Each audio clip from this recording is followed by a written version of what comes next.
यहूदिया के राजा हेरोदेस के समय अबिय्याह के दल में जकरयाह नामक एक याजक था और उसकी पत्नी हारून के वंश की थी जिसका नाम एलीशिबा था।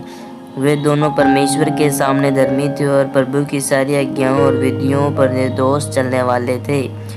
उनके कोई भी संतान न थी क्योंकि एलीशिबा बांझ थी और वे दोनों बूढ़े थे। जब वह अपने दल की पारी पर परमेश्वर के सामने याजक का काम करता था तो याजकों की रीति के अनुसार उसके नाम पर चिट्ठी निकली कि प्रभु के मंदिर में जाकर धूप जलाएं।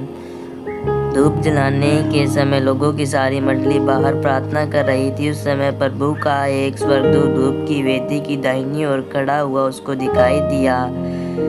जकरयाह घबराया और उस पर बड़ा भय छा गया, परंतु स्वर्गदूत ने उसे कहा, हे जकरयाह, भयभीत न हो, क्योंकि तेरी प्रार्थना सुन ली गई है और तेरी पत्नी एलीशिबा से तेरे लिए एक पुत्र उत्पन्न होगा और तू उसका नाम यूहन्ना रखना।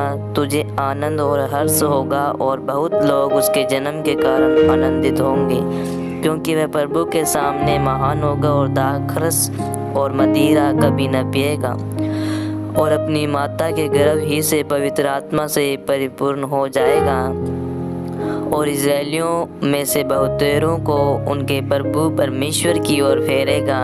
वह एलिय्याह की आत्मा और सामर्थ में होकर उसके आगे आगे चलेगा कि पितरों का मन बाल बच्चों की ओर फेर दे और आज्ञा न मानने वालों को धर्मियों की समझ पर लाए और प्रभु के लिए एक योग्य प्रजा तैयार करे। जकरयाह ने स्वर्गदूत से पूछा, यह मैं कैसे जानूं, क्योंकि मैं तो बूढ़ा हूँ और मेरी पत्नी भी बूढ़ी हो गई है।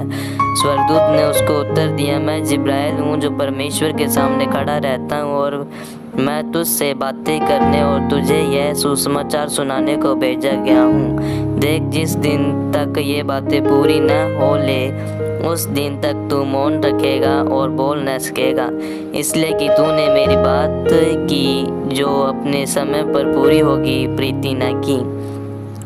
लोग जकरयाह की बात देखते रहे और अचंभा करने लगे कि उसे मंदिर में इतनी देर क्यों लगी। जब वह बाहर आया तो उसने बोल न सका, अतः वे जान गए कि उसने मंदिर में कोई दर्शन पाया है और वह उससे संकेत करता रहा और गूंगा रह गया। जब उसकी सेवा के दिन पूरे हुए तो वह अपने घर चला गया।